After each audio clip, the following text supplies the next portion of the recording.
Look, what I found. You can say what you want, but the weirdness thickens. Doesn't it?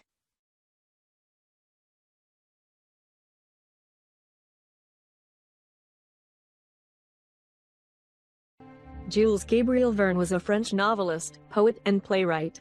His collaboration with the publisher Pierre-Jules Hetzel led to the creation of the Voyages Extraordinaires, a series of best-selling adventure novels including 20,000 Leagues Under the Sea, Around the World in 80 Days, and this one What Is All About, Journey to the Center of the Earth. The underworld is the supernatural world of the dead in various religious traditions and myths, located below the world of the living. 1. Thonic is the technical adjective for things of the underworld. The concept of an underworld is found in almost every civilization, and may be as old as humanity itself. Common features of underworld myths are accounts of living people making journeys to the underworld, often for some heroic purpose. Other myths reinforce traditions that entrance of souls to the underworld requires a proper observation of ceremony, such as the ancient Greek story of the recently dead Patroclus haunting Achilles until his body could be properly buried. For this purpose, persons having social status were dressed and equipped in order to better navigate the underworld.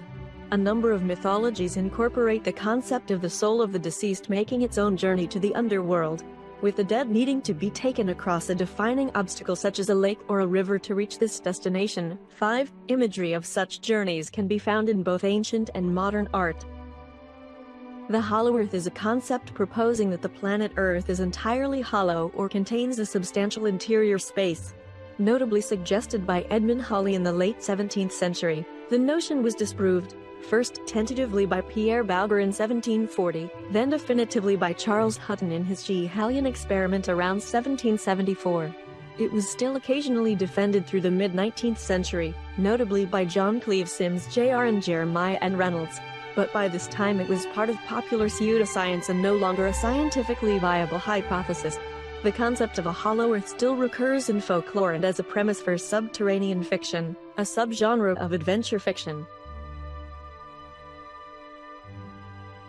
In the 30s of the 20th century, hobby geologist and flat earth promoter, Jeremy Braxton Greer from New Zealand claimed to have found a cave that leads to what up till then was considered to be the hollow earth, and he is the first one to state that this might be the underside of the flat earth disk because he saw the same sun and moon he saw at the side. He stated, "Only there was a totally different landscape within our world, long extinct animals, just as Jules Verne had described in his novel. But he claimed there and also humans living in a high advanced society on a different continent. As his story goes, afraid as these people were that their world could be known to the other side, they kept him prisoner for 3 years, until he managed to escape using the same ways he came. This passage was blown up by the other people after Braxton Greer escaped. The caves were explored by many more people, but they could not get deeper than maybe a mile, where they reached huge cave-ins that made continuing impossible."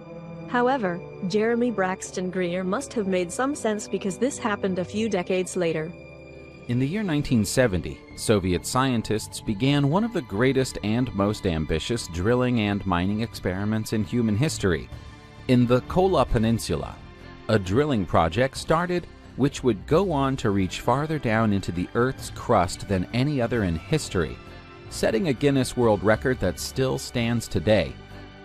Even now, over 20 years since the cessation of all drilling activities at the borehole, which has since been welded shut, it's remembered as a grand science project, which brought about great scientific discoveries, as well as rumors, myths, and legends.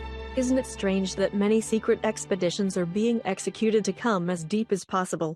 Perhaps there is more truth to Braxton Greer's words than would come to mind, namely that globe Earth supporters are wrong, and flat Earth supporters are only partially correct? Isn't it obvious that what has a surface must also have a surface at the underside? Perhaps all these conspiracy theories are only invented as a smokescreen for us to keep us from discovering the real down under? Well, you decide. Hello, I am Ivy, and this is my place. I also host the Dutch Heretic channel, where we do all kind of goofy stuff. If you like what we do, and want to support us, please click that like and subscribe thingy, and don't forget to ring that bell. We also have a Patreon account, in case you really love us.